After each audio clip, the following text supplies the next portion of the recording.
You work around the clock, always on your phone, but your team isn't growing and recruiting has become just a routine. It feels like you're spreading yourself thin across 100 chats, but there's still no momentum. What if I told you that, to make a breakthrough, you don't need to do more, but rather shift your focus entirely?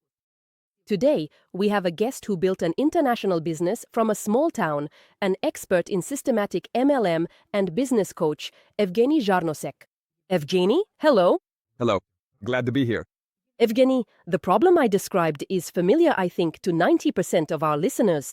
They often call it burnout or a slump. Where should you start if you feel stuck and recruiting isn't working? Start with the most important thing, focus. You know, when you try to focus on everything at once, you don't create momentum anywhere. Just imagine, it's a sunny day and you have a magnifying glass. If you move it around on the paper, like you're stirring soup, what will happen? Well, nothing. The paper will just get a little warm in different spots. Exactly. But what if you hold the magnifying glass still and focus the beam on one spot? After a while, smoke will start to appear and wow, it will catch fire. There you go. That's what focus is. It's the same in network marketing. Most people are just stirring the soup. They try to be everywhere, try 100 methods, read 100 different books. They scatter their energy. But you need to focus. And I have a simple but very powerful exercise for this. All right, I've already got my notebook ready. What should I do? Choose 5 books, just 5. But these should be your anchor books on network marketing. And read them again and again and again. Do you understand the idea? Not really. Usually people advise reading as much as possible to broaden your horizons. Ha! And what's the point? You read a book once, you know the gist, but you don't really own the content. You read it 5 times, you start finishing the author's sentences for them. You read it 20 times, you can run a 3-day seminar on it without even looking at the text. It becomes a part of you, your own Bible of network marketing. The point isn't to read 1,000 books once each. The point is to read one book 1,000 times. Well, in our case, 5 times. Which books would you recommend for this list of 5? The books should provide both skills, mindset, and belief. I would definitely include Go Pro by Eric Worre. That's the foundation for skills. The Business of the 21st Century by Robert Kiyosaki. That's for belief in the industry. Definitely. 45 seconds presentation that will change your life by Don Feiler. In my opinion, it explains the model itself better than anything else. Questions Are the Answers by Alan Pease, to actually learn how to ask the right questions. And probably Why You're Sick, Stupid and Broke by Randy Gage, to really shake up your mindset. And of course, any books by the great L. Thomas Reiter or Dexter Yeager. The main thing is that these books give you and your team a common foundation, a shared language. But what do people do? They look for a new magic book thinking it will change their lives. It won't, unless you implement it to the point where it becomes second nature. That's a powerful paradigm shift. But you mentioned faith. But what if you've been in business for, say, 3 years and you're not earning what you promised yourself in the first year? That's when the imposter syndrome kicks in. How can I lead someone if I myself... If I'm not the person I want to appear to be? Oh, that's classic. It's paralyzing. A person thinks, who am I to teach someone how to make money if I myself haven't reached my desired income yet? And then they start to doubt themselves, procrastinate, and feel ashamed. So I have something I call permission. Permission? That sounds intriguing. Yes, it's the 2 dates technique. You have 2 key dates. The first is the date when you discovered network marketing and signed up. The second is the date when you got serious. Discovered it and got serious. What's the difference? It's huge. If someone asks you, how long have you been in the business? What will you answer? I discovered network marketing 7 years ago, but I started taking it seriously 3 weeks ago. Boom. What did you just do? You gave yourself permission. You started a new story. Think about it. A doctor studies at university for 7 years, but when he goes into his first surgery, he doesn't tell the patient, I've been a doctor for 7 years. No, he says, I started the process of becoming a doctor 7 years ago, and today I'm starting my work. You gave yourself a clean slate. Your previous attempt was training, an internship, and your real business started 3 weeks ago. That takes all the weight off. Exactly. It's brilliantly simple. You just reset your failure count. That's right. You reset the counter and gain the right to act now. And so, when you have focus, lesson 1, and permission, lesson 2, you need flow. Flow? Flow. Your funnel, your system. To grow, you have to flow. Most people don't take the first step simply because they have no idea what the second one will be. They're paralyzed. Your task is to show them this path. And I'm talking about a simple, duplicable funnel. Can you sketch out what it looks like? Of course, it's simple. First, lead generation. Second, building relationships. Third, ask a question, an invitation. Fourth, qualification. Fifth, presentation. Sixth, Wait, probably closing the deal. no. Sixth, follow-up. Second, follow-up. Third, follow-up. Fourth, fifth, sixth, seventh, eighth, ninth, 10th, 11th. Follow-up, follow-up, follow-up. Wow, that's a lot. So many.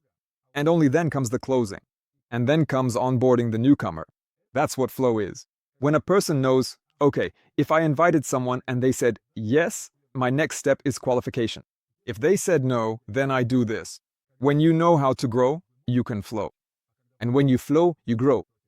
All right. You have focus, you have permission, and the flow is clear. But what should you do if one of these stages, well, is lagging behind?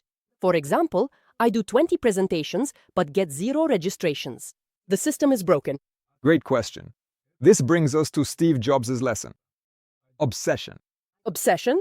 Obsession with a single problem. Jobs would spend up to 3 hours a day in the office obsessively solving one problem. Remember the first iPhone. What was its main problem? The battery? Exactly. It just couldn't hold a charge at all. Everyone laughed. Yes. And what did Jobs do? He focused on that one problem. I urge you to do the same. What is your main problem? Am I a perfectionist? Do I procrastinate? Does my family say it's a pyramid scheme? Do I have low self-esteem? Am I bad at giving presentations? Pick just one and become completely obsessed with solving it. And how do you apply that? Let's say my problem is that I do 50 presentations and get only 1 registration. Now ask yourself, how much would it be worth to you if, instead of getting 1 registration out of 50, you started getting 1 out of 5? That's a 10-fold increase in efficiency. How much is that worth? $5,000? $10,000? If you know that solving this problem will bring you, say, $1 million over the next 5 years, are you willing to pay $10,000 for coaching that will teach you how to give presentations? Put that way, of course. Yes. Exactly. People are afraid to invest in themselves. But investing in yourself is the number one investment. Find someone who has already solved your problem and pay them to teach you. Stop being obsessed with all your problems. Become obsessed with just one. That's a very business-like approach. I like it.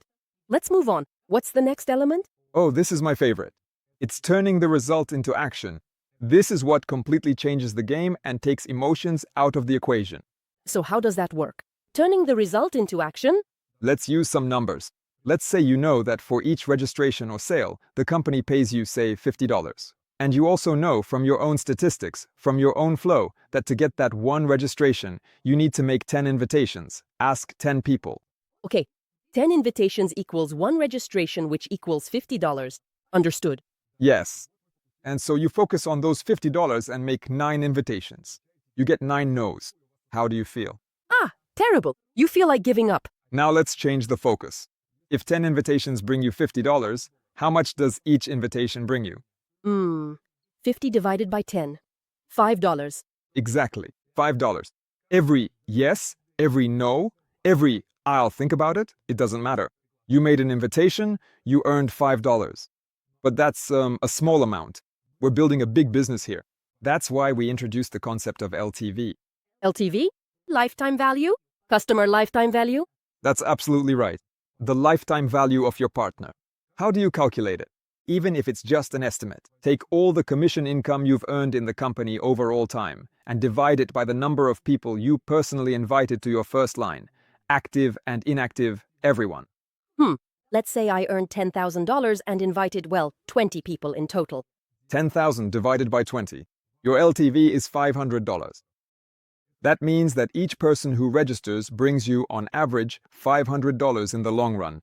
And now, Let's get back to our math. yes, you're still making 10 invitations to get 1 registration. But now that 1 registration is worth not $50, but $500. So that means each of your invitations, no matter if it's a yes or a no, how much does it bring you? Wow. $50. 50. Now tell me, would you go out and make those 10 invitations, knowing that for every action you are guaranteed to get $50? You'd be stopping people on the street because you've married the process and divorced the outcome. You don't care about the result. You just make your 10 invitations a day and know that you've earned $500. This is the law of large numbers. Evgeny, this is just mind-blowing. This completely eliminates the fear of rejection. Rejection simply ceases to exist. It doesn't just cease to exist, you actually start to enjoy it. Every no is $50. Oh, thank you for your $50. Next. Amazing. I have one last question left. We've implemented all of this, but recruiting is about people. And people, well, they come and go. It hurts. How do you deal with that? How do you avoid burning out from disappointment when someone you've poured your heart into leaves after a month? This is probably the main lesson, recruiter's mindset. It consists of two parts and it's tough. I'm ready. First, you have to accept as an axiom, everyone you recruit will leave on the 30th day. What? How? Leave? Then why even? It doesn't matter what you do. It doesn't matter if the product is good or bad, whether it won or lost. On the 30th day, they leave. Period. Why is this necessary? It completely frees you from disappointment. You expect it. You don't build any illusions. But that is really destructive. Only if there's no second part. And the second part is this.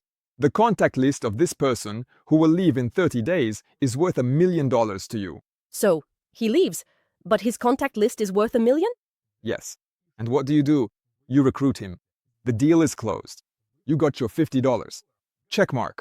But our business isn't about transactions. It's about transformations. And transformation happens through what is called growing in depth. You sit down with him on the very first day and say, look, you're going to leave in 30 days, I know that, but your contact list is gold. Let's make a deal. For the next 30 days, we work through your list together every day. Are you up for the challenge? So you're not focusing on making him work, but on getting access to his resource together with him? Exactly. I'm obsessed with working with him for those 30 days. Not to keep him, but to grow through him, deeper, to reach his people. And there, at the second or third level down, I'll find someone who won't leave. And this first one, he might leave. He fulfilled his function. He was a bridge. Evgeny, this is so systematic, so pragmatic, and at the same time so effective. Focusing on 5 books, 2 dates to overcome imposter syndrome, building flow, obsession with a single problem, transforming action results through LTV, and thinking in terms of 30 days and $1 million strong list. These are 6 lessons that, if implemented, will change your recruiting. Guaranteed. I have no doubt about that. Evgeny Zhernosek, thank you so much for this incredibly concentrated value. I'm sure our listeners will now rush to recalculate their LTV. Glad to share. The main thing is, don't just listen. Take persistent action.